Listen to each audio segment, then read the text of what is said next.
आप सभी को नमस्कार। देखिए, मैं क्रिमिनल्स जो साइबर क्रिमिनल्स हैं उनकी बात करूंगा कि वो कितने टेक्नो सेवी हैं और वो टेक्नोलॉजी का कैसे यूज कर रहे हैं। अभी मार्केटिंग का सेशन चल रहा था, हमने एक क्रिमिनल को पकड़ा। उसने कहा सर हम एआई यूज करते हैं। जैसे एआई की अभी बात चल रही थी, तो क्या कर रहे हैं, अगर आपका 5 सेकंड 10 सेकंड का अगर कोई वीडियो मिल गया तो डीप फेक दुनिया भर के एप्लीकेशन है, फ्री एप्लीकेशन है एआई बेस्ड, उसमें वो डालते हैं और आधे घंटे का वीडियो बना देते हैं। पूरी आप ही का रहेगा। अब आपकी वीडियो छोटा सा कहाँ से लेंगे, वो किसी सोशल मीडिया प्लेटफॉर्म से उठाएंगे, या जैसे मैं बोल रहा हूँ यहाँ से 5 सेकंड 1 मिनट की वीडियो उठा लिए, आधे घंटे का मेरा लेक्चर बनाया। और लेक्चर क्या बनाया, जो उनकी मर्जी आई। ये आपने देखा होगा। आप अभी जो एआई के टूल्स हैं, अभी जैसे बात कर रहे थे कि मिड जर्नी, तो आप कोई भी टेक्स्ट डालिए कि त्रिवेणी सिंह की इमेज चाहिए हमको, इमेज जनरेट कर देगा। कोई भी अवतार क्रिएट कर देगा। आप सिंथेसिया लाइए, एआई टूल, सिंथेसिया में कोई भी वीडियो लाइए, वो वीडियो जनरेट कर देगा और वैसे ही बोलने लगेगा। चैट जीपीटी में कुछ भी डालिए, वो टेक्स्ट जनरेट कर दे रहा है। तो पहले हम लोग क्या करते थे, जो साइबर क्रिमिनल्स टेक्स्ट भेजते थे, मेल करते थे, तो हम ये कहते थे नहीं नहीं ये क्रिमिनल का है। क्यों क्रिमिनल का है कि इसका सिंटेक्स जो है वो ठीक नहीं है, इंग्लिश इसकी ठीक नहीं है, इसलिए ये क्रिमिनल ही होगा। अब तो उसको ये भी नहीं करना। अब तो चैट जीपीटी यूज करता है, 2 सेंटेंस बढ़िया स्मार्ट सेंटेंस अंग्रेजी में और वो भेज देगा। आप सोचेंगे बहुत पढ़ा लिखा आदमी है, वो बार्ड यूज कर रहा है, वो चैट जीपीटी यूज। हाँ, हमारे क्रिमिनल्स जो है एआई यूज करने लगे हैं। तो जो अभी बात चल रही थी कि अब बोर्ड में डिस्कशन किया होगा कि आपकी एआई स्ट्रेटेजी क्या है मार्केटिंग की। तो अब हम लोग भी ये करते हैं कि भाई क्रिमिनल्स की एआई स्ट्रेटेजी क्या है, हमारी क्या काउंटर एआई स्ट्रेटेजी क्या होगी। हमारा जो सबसे बड़ा चैलेंज है कि अगर एआई यूज करेगा तो हम कैसे जानेंगे कि ये फेक वीडियो है। आप लोग टेक्नोलॉजी के वो चीज़ देखते हैं। मैं अगर कहूँ कि अगर डीप फेक है, हमारी वीडियो डीप फेक है, तो क्या नेकेड आई से आप बता देंगे कि ये डीप फेक है? एआई बेस्ड टेक्स्ट है। अगर कोई कॉपीराइट का केस बनता है, कोई रिसर्च प्रोजेक्ट कहीं से कॉपी कर लेता है, उसको पब्लिश कर देता है, क्या आपके पास कोई आज की डेट में टेक्नोलॉजी है जानने के लिए कि ये चैट जीपीटी से तैयार किया गया है, ये डीप फेक सिंथेसिया से बना है, ये इमेज कहीं और से जनरेट हुआ है? क्या आपके पास है? हम लोगों को हम उस तरह की टेक्नोलॉजी की तलाश में हम रहते हैं।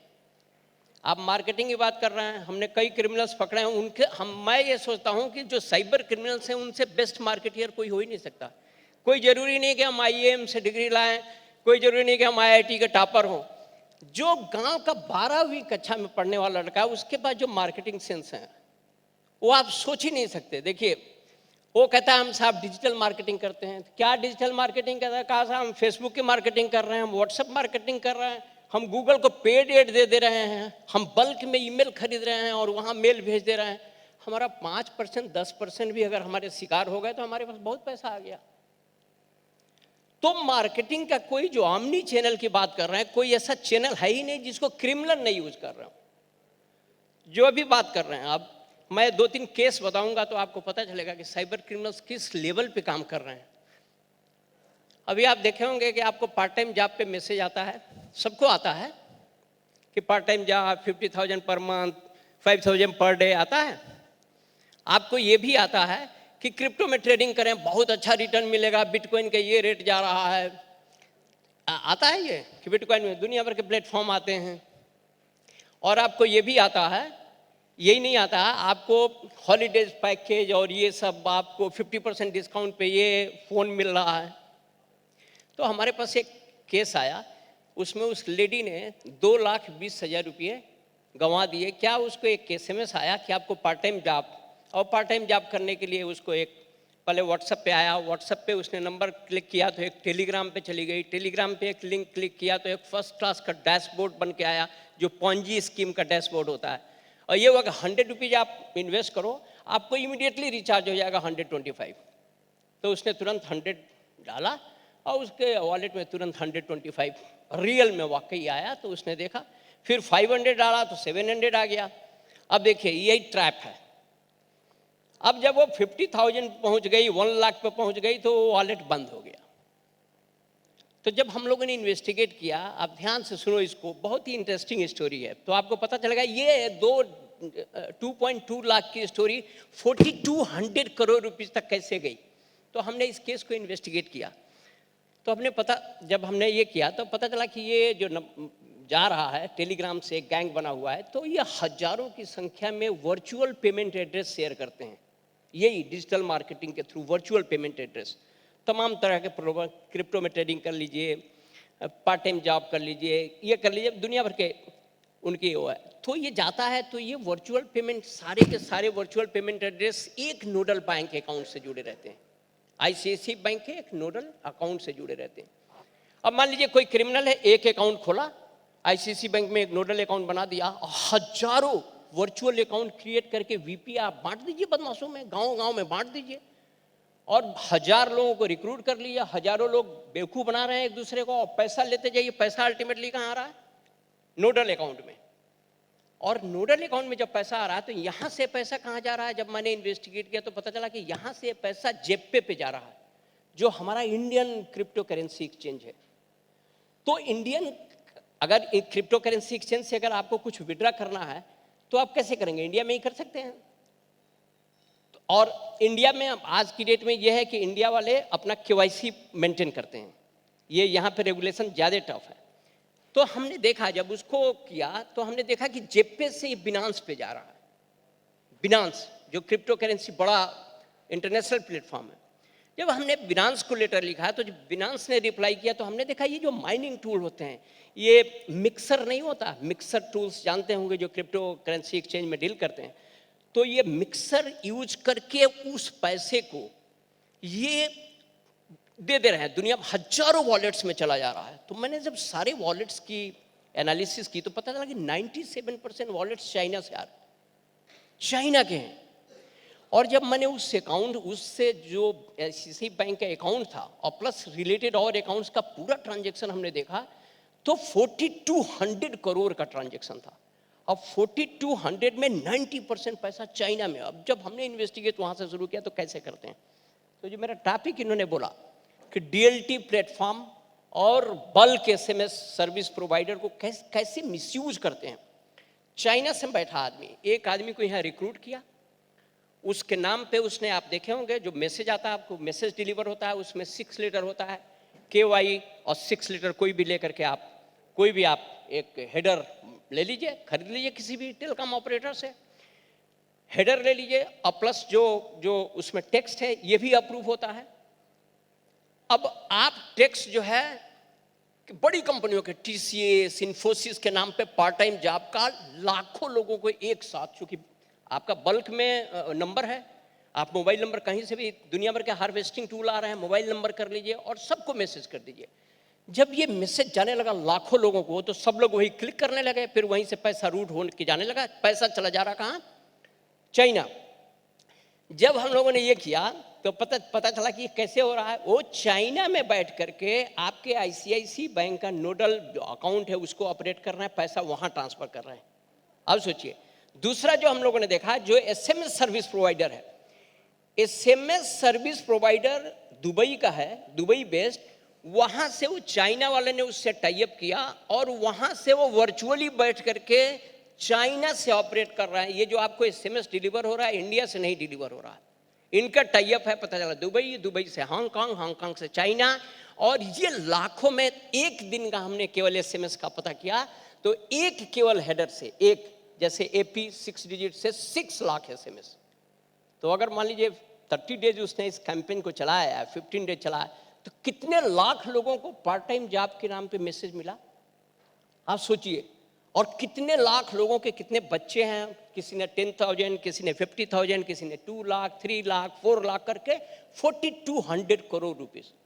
अब टेक्नोलॉजी क्या है, जो हमारा ब्लॉकचेन बेस्ड जो ये टेक्नोलॉजी है जिस पे हम अपना KYC डालते हैं और जिसमें SMS हेडर क्रिएट करते हैं, जो एंटिटी को क्रिएट करते हैं, वो ब्लॉकचेन बेस्ड है। लेकिन देखिए ब्लॉकचेन बेस्ड में अब सिक्योरिटी कहाँ है कि इसका कोई वेरिफिकेशन नहीं है। कोई भी त्रिवेणी सिंह आए, एक हेडर अपने नाम पे बनाए, इन्फोसिस लिख दें, 6 लेटर चाहिए, इन्फोसिस आपको मिल जाएगा। दूसरा आया TCS के नाम पे एक हेडर बना लिया। अब जब आपको मैसेज डिलीवर होगा तो ये तो TCS से है, तो आपको फर्स्ट टाइम ट्रस्ट विन करेगा कि ये मैसेज जो है वहीं से आ रहा है, टीसीएस से आ रहा है, लोग अप्लाई करना शुरू कर देंगे। ये है, ये पूरा का पूरा इसलिए कि हम सीरियसली कोई अगर हमारे यहाँ कोई चीज़ है तो हम सीरियसली देखते नहीं है कि इसको क्रिमिनल मिसयूज कैसे करेगा। आप देखिए ये जो एसएमएस का इतना बड़ा प्लेटफॉर्म है, क्रिमिनल्स कैसे मिसयूज कर रहा, बाहर से रह करके इंडियन सिस्टम को कैसे मिसयूज करके पैसा ले जा रहे हैं। अभी मैं आपको एक एग्जांपल दे रहा हूँ। अभी 5-6 महीना पहले की बात है, हमारे लखनऊ के एक बैंक से 146 करोड़ रुपीस क्रिमिनल अपने अकाउंट में ले गया। 146 करोड़ रुपीस हमारे लखनऊ के एक बैंक से ट्रांसफर कर दिया। अब सोचिए अगर छोटा बैंक होता तो पूरा, वो छोटा ही बैंक था, वो वाइप्ड आउट, मतलब वो खत्म ही, बैंकरप्टी था। ये इन्फॉर्मेशन हमको मिली, हम गए क्राइम सीन पे। जब क्राइम सीन पे हमने पहुंचे तो जब हम लोगों ने पूरा उसको देखा तो पता चला कि उनका जो लैन नेटवर्क है उसके स्विच से जाकर के उन सबों ने लैपटॉप जोड़ रखा था। नंबर 1 लैपटॉप बाहर से उनके इंट्रा नेटवर्क में आया लैपटॉप पे उसने रिमोट एक्सेस टूल डाला। लैपटॉप को कनेक्ट किया वोडाफोन के किसी इंटरनेट से, समझ रहे हैं कि वो डोंगल वहीं रखा था, मिला था हमको। और उन सबों ने किसी तरह से मैनेज करके जो मेकर और चेकर होता है बैंक में, उनके सिस्टम पे जाके की लॉगर लगाया। अब की लॉगर लगाए, देखिए की लॉगर सिस्टम पे, क्योंकि कोई भी ट्रांजैक्शन करने के लिए मेकर और चेकर ये 2 जरूरी होता है, तो 2 सिस्टम पे उन्होंने की लॉगर लगाया। इंट्रानेट में जाकर लैपटॉप लगाया।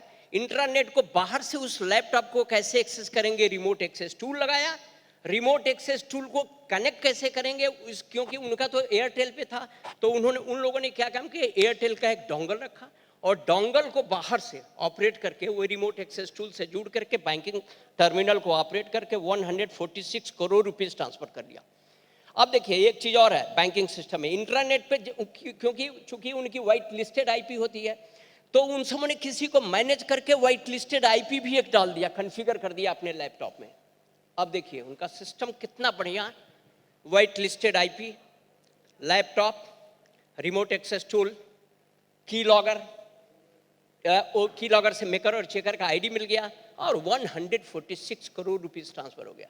अब सोचिए आप क्या सोचेंगे, बैंकर्स ज़्यादा स्मार्ट हैं कि साइबर क्रिमिनल्स ज़्यादा आदमी? टेक्निकली कौन साउंड है? जब मैंने बैंक के बुलाया कि भाई यहाँ का सीसो कौन है, तो सीसो आए। मैंने कहा सीसो साहब बताइए फुल फॉर्म क्या है सीसो का। सीसो को फुल फॉर्म नहीं पता। वो कहा साहब हम तो बैंकर हैं, हम तो बैंक के मैनेजर थे, हमको ये पता नहीं कौन सा डेजिग्नेशन दे दिए हैं सीसो। मैंने कहा सिक्योरिटी कौन देखता है? कहा साहब वो एक कमरा है वहाँ सिक्योरिटी वाले बैठे हैं। जब सिक्योरिटी वाले बैठे तो मैं गया तो कहा कि ये सॉक रूम है। अब सॉक रूम में क्यू रडार, IBM का क्यू रडार लगा हुआ है, सारे लॉक्स हैं। जब ये इंट्रूड किया एक लैपटॉप ने तो इसका अलर्ट जनरेट हुआ। जब आपने की लॉगर लगाया तो क्योंकि वो इंटरनेट में था, इंटरनेट से सारा अलर्ट सॉक पे जा रहा है। की लॉगर का भी आया, रिमोट एक्सेस टूल का भी आया, दूसरे उसका भी आया, डोंगल का भी, सारा। वो मैं जब गया उसमें तो वो तीनों ताश खेल रहे हैं बैठ करके, और टीवी पे नहीं आता, सॉक रूम में आप देखते हैं दुनिया भर की कनेक्टिविटी दिखाती है, यहाँ से वहाँ से देखने के लिए बड़ा इंप्रेसिव होता है। मैंने कहा तुमने क्या रीड किया, अलर्ट देखा, क्या देखा, वो देखा, उसको कुछ भी नहीं पता। तो मुझको एक चीज़ याद आ रही है, कहानियाँ तो बहुत हैं। अभी कल डेथ हुई है एक दुनिया के सबसे मशहूर हैकर का, केविन मिटनिक, नाम सुना होगा आप लोगों ने, अगर साइबर क्राइम में आपका इंटरेस्ट होगा तो। केविन मिटनिक दुनिया का पहला, मतलब जिसको बोलते हैं वर्ल्ड फेमस हैकर, उनकी डेथ हो गई कल। उनकी एक किताब थी, हमको याद है हमने पढ़ा था कि डिसेप्शन पे उसकी किताब, the art of deception. Art of deception में क्या है, social engineering tricks. Social engineering tricks में मेन क्या है आपका कंपोनेंट, ह्यूमन को कंप्रोमाइज करना, ह्यूमन इंटरफेस। हमारा जो सीसो है उसको सीसो की जानकारी नहीं, जो सॉक में बैठा है उसको सॉक की जानकारी नहीं, डेटाबेस जो सेंटर मैनेज कर रहा है उसको ये नहीं पता कि सिक्योरिटी प्रोटोकॉल है, सीसो को ये नहीं पता कि ISO 27001 क्या है, कि एक्सेस कंट्रोल कैसे होगा, मॉनिटरिंग कैसे होगी, हम अलर्ट कैसे करेंगे, मिटिगेट कैसे करेंगे, कुछ भी नहीं पता। ये ह्यूमन एंगल है। तो हम क्या काम कर रहे हैं, हम टेक्नोलॉजी पे फोकस कर रहे हैं, पूरा टेक्नोलॉजी, हम सॉक बना दिए, सौर बना दिए, AI इनेबल कर दिए, सब कुछ कर दिया। अल्टीमेटली रीड कौन करेगा, रिमीडिएट का प्रयास कौन करेगा, रिजल्ट कौन देगा, देखेगा कौन फॉल्स अलर्ट है या फॉल्स पॉजिटिव है, देखेगा कौन? तो मेरा ये पुलिस अफसर, मेरा अपना एक्सपीरियंस रहा है कि ह्यूमन इंटरफेस, जो आपका आदमी है, चपरासी से लेकर के बोर्ड के सीईओ तक, cyber security, sense of cyber security होना चाहिए। साइबर हाइजीन के क्लासेस लगाइए, छोटे वाले को बेसिक चीज बताइए, टेक्नोलॉजी वाले को टेक्निकल चीज बताइए, और सीईओ को बताइए कि ऐसे आप कंप्रोमाइज हो सकते हैं। आप देखिए फिशिंग मेल से कितने बड़े बड़े सीईओ कंप्रोमाइज हुए, करोड़ों रुपया ट्रांसफर हुआ फिशिंग मेल से। मेल कोई भी फिश कर सकता है, ये जमाना ये स्पूफिंग का है। मेल की स्पूफिंग, मोबाइल नंबर की स्पूफिंग, मैक आईडी की स्पूफिंग, IMEI की स्पूफिंग, दुनिया में कोई ऐसी आइडेंटिटी नहीं है, टेक्निकल आइडेंटिटी हो या फिजिकल आइडेंटिटी हो, जिसको आप स्पूफ ना कर ले। क्रेडिट कार्ड की क्लोनिंग, डेबिट कार्ड की क्लोनिंग, आदमी का अवतार, डिजिटल ट्विन, ये सब क्या है? सब क्लोनिंग है। बताइए, ये सारी चीजों पे नजर रखना और सबसे बच के निकलना। आज के टाइम में ये वर्चुअल दुनिया है, खतरों से चारों तरफ खतरे ही खतरे। 146 करोड़ का, और अभी आप देखिए रैंसमवेयर अटैक हो रहा है, रैंसमवेयर अटैक हो रहा है। अभी एक रैंसमवेयर अटैक हुआ था, उस केस को मैं ही इन्वेस्टिगेट कर रहा था, पता चला उसका बैकअप ही नहीं है।